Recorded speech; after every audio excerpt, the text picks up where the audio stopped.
हम कर्मचारी हैं, हम अधिकारी हैं, हम एक गृहिणी हैं, हम एक माँ हैं, हम एक पिता हैं, हम एक कृषक हैं, हम जवान हैं, हम किसान हैं, हम एक डॉक्टर हैं, एक वैद्य हैं, एक चिकित्सक हैं, एक वैज्ञानिक हैं। जहाँ प्रभु ने हमें नियुक्त किया हुआ है, जिस सेवा में, जिस काम में, उस काम को प्रभु की ही आराधना मान करके, प्रभु की पूजा मानकर उस काम में लग जाते हैं, स्वधर्म को निभाते हैं।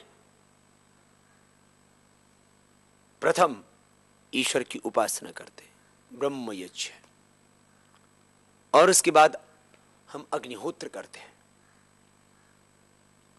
अग्निहोत्र भारतीय संस्कृति की सनातन परंपरा, एक ऐसी वैज्ञानिक परंपरा जिससे हम प्रकृति का संतुलन बना करके रखते हैं। पंच महायज्ञों में जो अग्निहोत्र की परंपरा है, जिसको देव यज्ञ कहा है, वो पंच महाभूतों का सम्मान है, वो पूरी समष्टि का सम्मान है, वो पूरी सृष्टि को पोषण देने की एक परंपरा है। अग्निहोत्र में हम अनेक प्रकार की जड़ी बूटियां लेकर के, गोघृत में मिला करके, उसमें गुग्गल मिला करके, और औषधियों में जटामासी मिला करके, गिलोय मिला करके, नीम पत्र मिला करके, तुलसी पत्र मिला करके, अगर तगर मिला करके, केसर मिला करके हम अग्निहोत्र करते हैं। तो ये जो अग्निहोत्र जो हम करते हैं, अग्नि देवताओं का मुख है, अर्थात ये जो पंच महाभूत हैं, पृथ्वी, अग्नि, वायु, जल, आकाश, इनसे बनाई संपूर्ण ब्रह्मांड, मेरा संपूर्ण अस्तित्व, और इस संपूर्ण ब्रह्मांड का अस्तित्व पंच महाभूतों से बना है। इन पंच महाभूतों को हमें पोषण देना है, इनको शक्ति देनी है। इसलिए भारतीय संस्कृति में अग्निहोत्र करते हैं, और अग्निहोत्र करके हम पंच महाभूतों का शोधन करते हैं, उनको पोषण देते हैं, उनको सुगंधि देते हैं, उनकी पुष्टि करते हैं। पंच महाभूतों का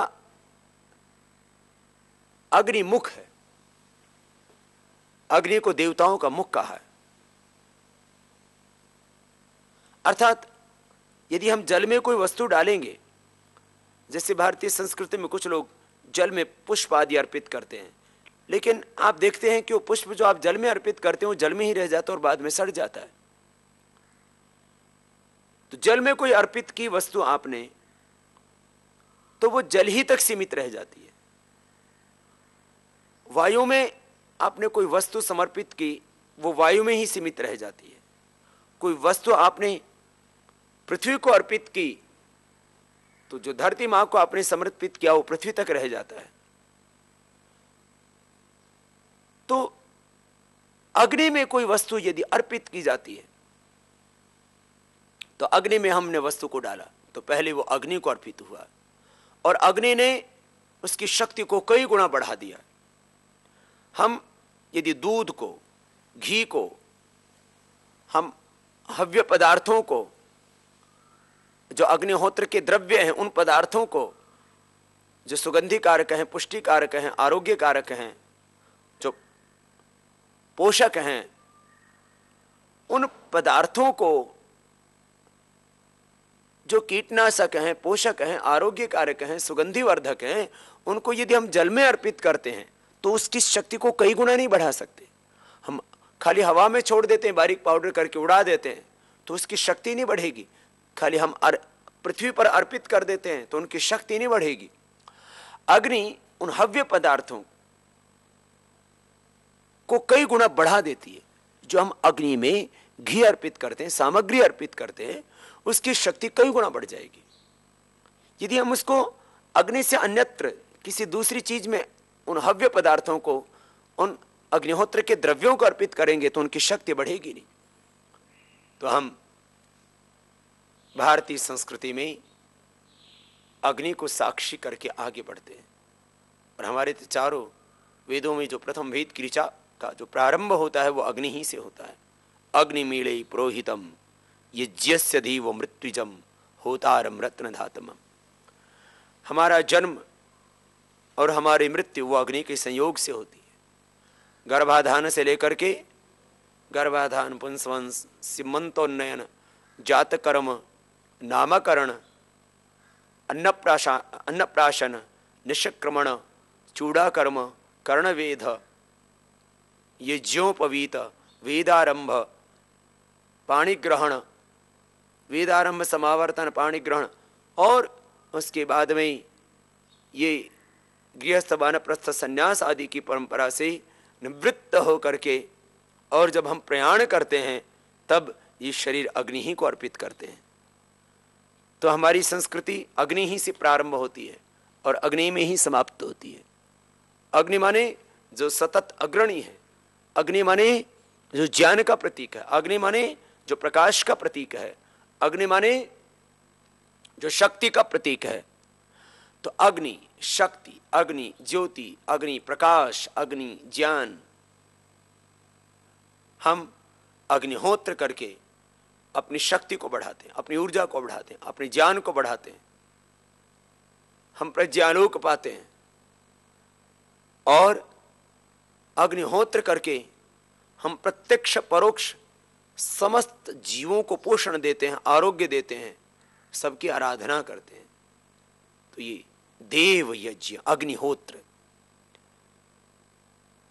भारत में प्राचीन काल में हर व्यक्ति उठ करके पहले शौच आदि, स्नान आदि से निवृत्त हो संध्या उपासना करता था, प्राणायाम ध्यान करता था, और उसके बाद में सूर्य उदय और सूर्यास्त के समय 2 वक्त या कम से कम 1 वक्त जरूर अग्निहोत्र किया करता था।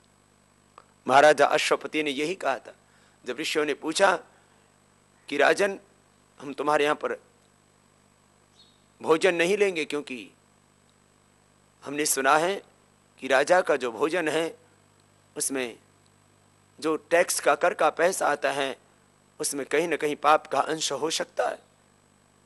तो महाराजा अश्वपति कहते हैं, नैमेस्तेनो जनपदे न कदर्यो न मद्यप न अनाहुताग्निर न अविद्वान न स्वरी स्वरिणी कुत।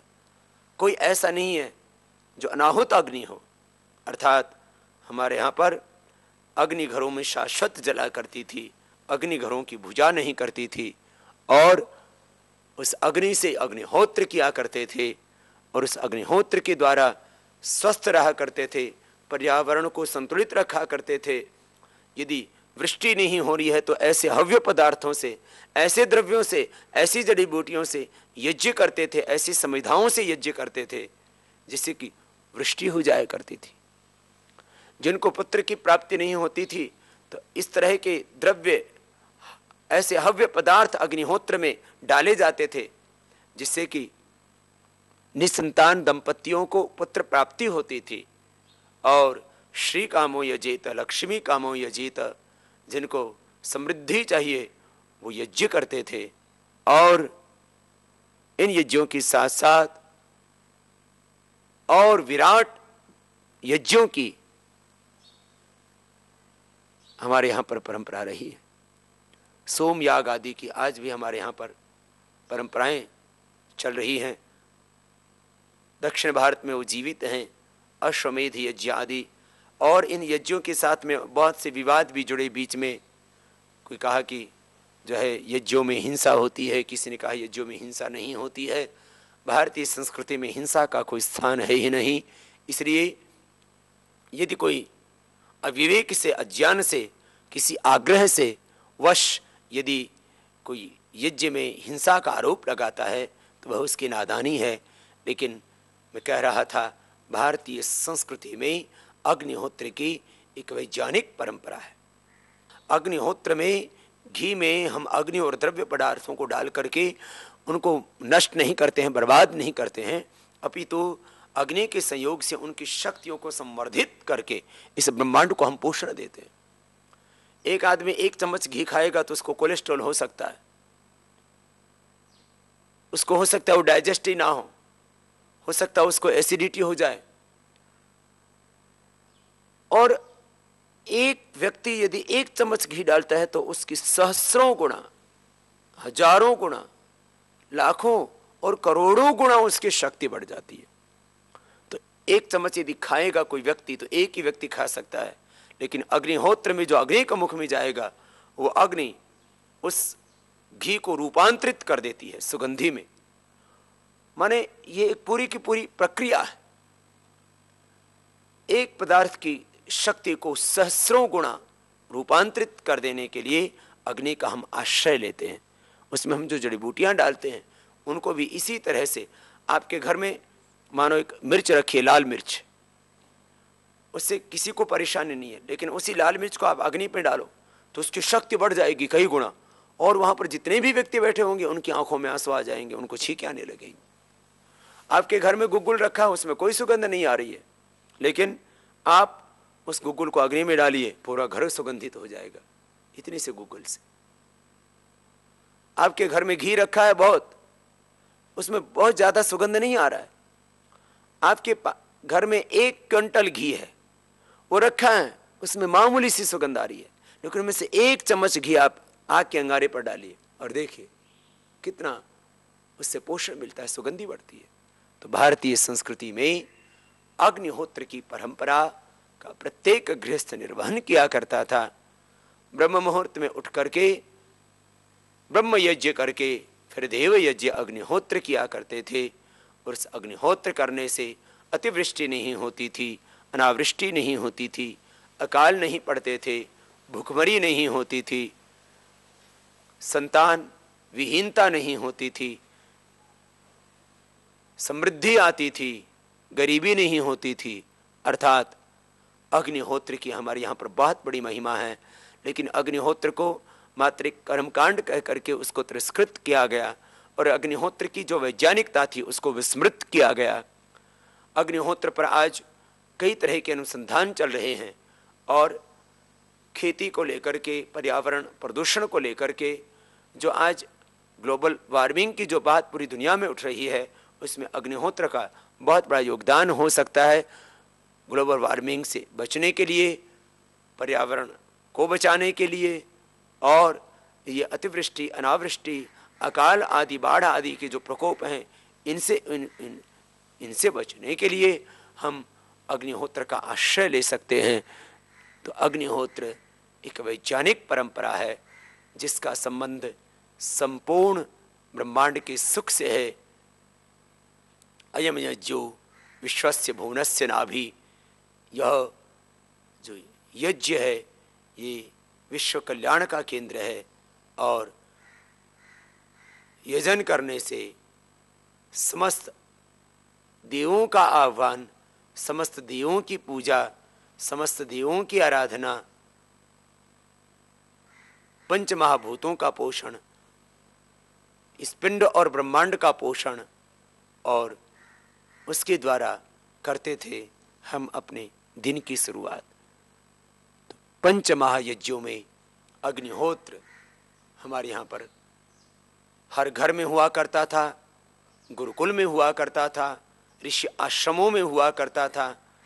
आप भारतीय संस्कृति में जब जब कभी भी कोई भी कथानक सुनेंगे तो आप उनमें यज्ञों की वर्णना जरूर पाएंगे। और अब तो यज्ञों के माध्यम से अच्छी कृषि कैसे की जा सकती है, यज्ञों के माध्यम से कीटनाशकों से कैसे बचा जा सकता है, यह हमारी अहिंसक प्रवृत्ति थी।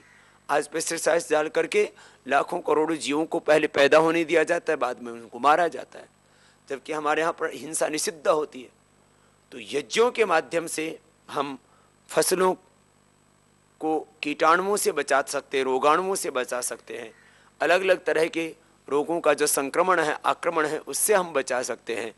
और इस तरह के प्रयोग किए गए अलग अलग प्रकार की खेतियों पर, और उनका ये सकारात्मक परिणाम सामने आया है कि अग्निहोत्र करने से अच्छी खेती पैदा की जा सकती है, अग्निहोत्र से पशुओं को बीमारी से बचाया जा सकता है, अग्निहोत्र से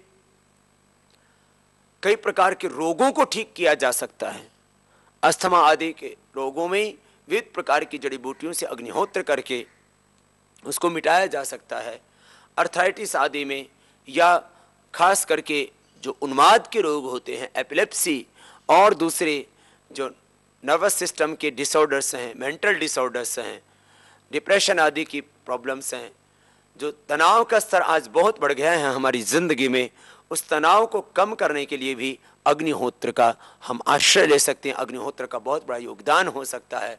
और हम तो अपने संस्थानों में, चाहे वो आयुर्वेद से संबद्ध हो, चाहे वो आश्रम की अन्य सेवाओं से संबद्ध हो, सभी जगह हम अग्निहोत्र करते हैं।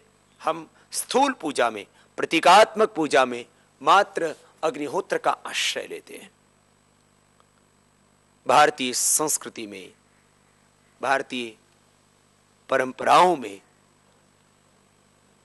अग्निहोत्र के बाद, देव यज्ञ के बाद, ब्रह्म यज्ञ के बाद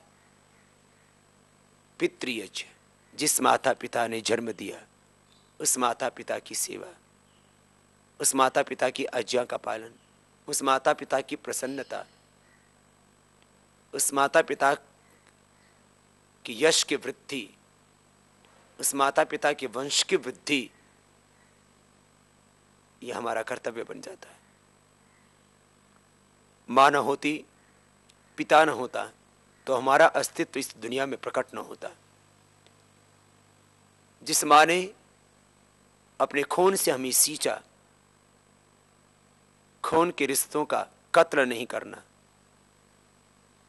जिस मां ने हमें बोलना सिखाया, जिस मां ने हमें जुबान दी, उस मां को उल्टा जवाब नहीं देना, जिस मां ने अंगुली पकड़ करके हमें चलना सिखाया, उस मां का हाथ कभी नहीं छोड़ना, उस मां का साथ कभी नहीं छोड़ना। जिस पिता ने अपना सर्वस्व अपने बच्चों के लिए लगा दिया, उस पिता की आशाओं को पूरा करना।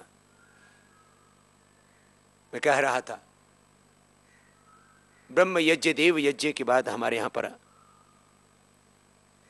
पितृयज्ञ अर्थात माता पिता की सेवा। मां ने 9 महीने अपने गर्भ में हमें पाला। जब हम बच्चे थे तब हम मल कर देते थे, मूत्र कर देते थे, उल्टी कर देते थे। उल्टी करते थे तो मां अब हाथ में उल्टी ओट लेती थी, रोक लेती थी। मलमूत्र करते थे तो अपने हाथों से हमारी सफाई करती थी। क्या आपकी मां, आपके पिता को ऐसा कभी कोई परिस्थिति का सामना करना पड़े कि इसको वमन हो रहा हो, तो क्या हम हाथ में अपनी मां का वमन लेने का साहस रखते हैं? कि हमारे भीतर इतनी श्रद्धा है कि मां की हम सेवा हमें करनी पड़े, और किसी ऐसी आपात स्थिति में जब मां लाचार हो जाए और उसके लैट्रिन भी हमें साफ करनी पड़े, तो क्या हम करने का साहस रखते हैं? क्या है हमारे भीतर इतनी श्रद्धा, इतनी आस्था, इतना विश्वास? रखना चाहिए।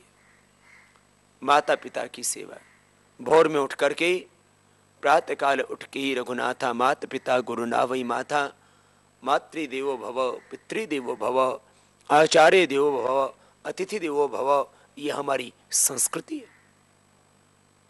माता पिता को उठ करके प्रणाम करना, कुछ भी काम करें उससे पहले उनसे परामर्श करना, और कुछ भी काम करके यदि सफलता मिले तो उस सफलता का श्रेय अपने माता पिता को देना। और माँ बाप को चाहिए क्या?